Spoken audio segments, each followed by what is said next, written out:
Hey best friend, so this is where we left off on how to make a closure wig video. This is how my wigs looks.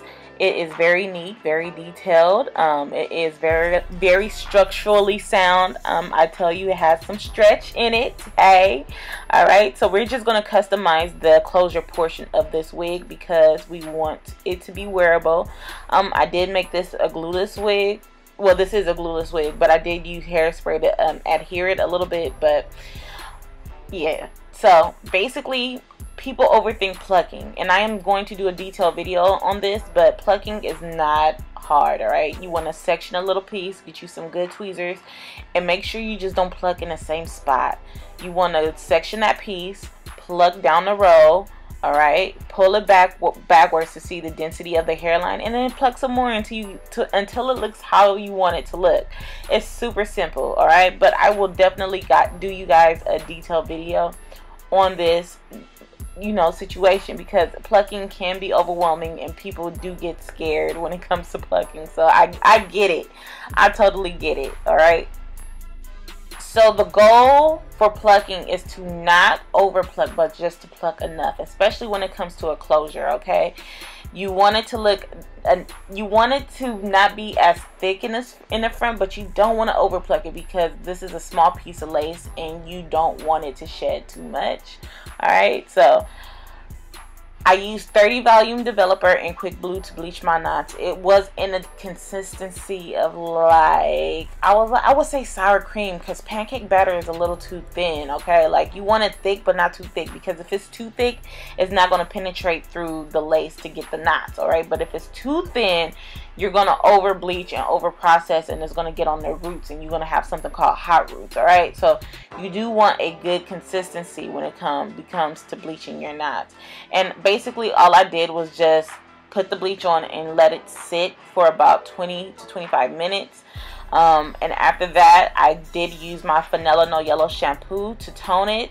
Like, I literally put that shampoo on and take it right off because it's so powerful, and it's, the violet color is so deep, it'll, you know, take the brassiness off the hair super quick. So, and if you leave purple shampoo on your, you know, hair or your knots too long, it will turn your knots or your hair gray. So that's what you don't want because you just bleached them.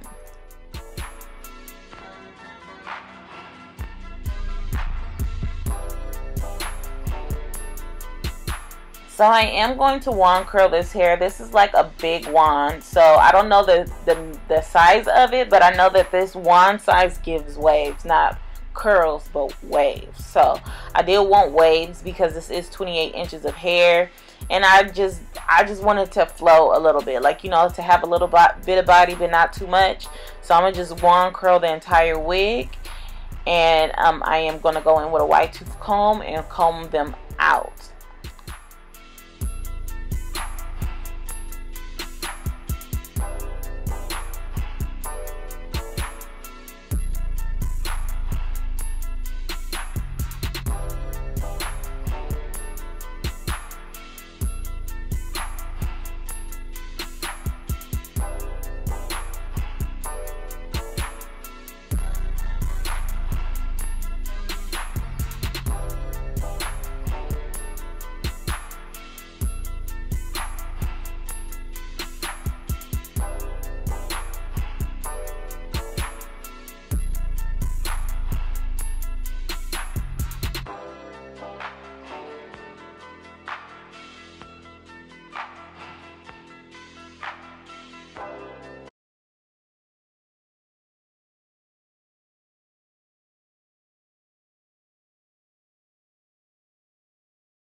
Alright, so here go the installation part. I'm taking my Ruby Kisses foundation in the number 14 or 15. I'll make sure I leave the actual color that I use down below.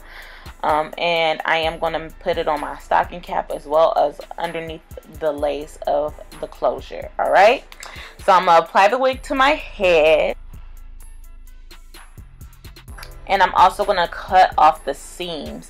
So, you know, when I tell you guys pull your closure up like a ½ inch or an inch above the dome cap line, That is because you want it to sit a little bit above your hairline. So when you do that, sometimes if you keep these seams on, it won't lay flat. So you want to cut the seams off, and then what's going to happen is your lace is going to lay super flat, like just like how a frontal would. So I'm going to use my Got To Be spray. I just been tired of glue, and I haven't been really wanting to use glue lately. And so I'm going to just put a thin layer on my skin, pull the wig down to where I want it to be placed, and blow dry my hair on cool or warm. It doesn't really matter. And I'm just going to cut off the lace in a zigzag, you know, little pattern. Nothing specific, just like, you know, just make sure that it's just not a super straight line. You want some ups and downs, zigzags in it, because it'll help make it blend in and look a little bit more realistic.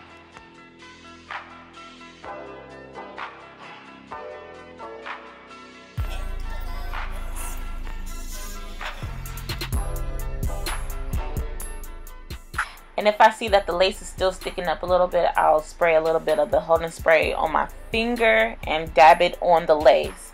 But if there's too much lace exposed, I will just cut the lace off, okay? Like I'm doing here.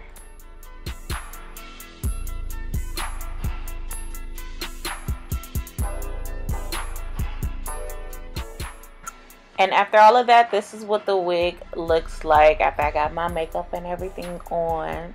I did lose some footage. I don't know what's going on with my memory cards, but I had to buy some new ones. So this is what she looked like after I applied her. I wish I could show you how the final like, you know, finished look of this whole situation was, but instead I did have my boyfriend record me outside so you guys could see what it actually looked like, the natural curl pattern on this wig. So this is a Bodywave, but when you use a diffuser and dry it, it'll give you more of a loose wave feel to it. So she's very soft and very pretty. And if you guys have any questions or concern, you can leave them down in the comment section, and I'll be back with another video. Bye, best friends.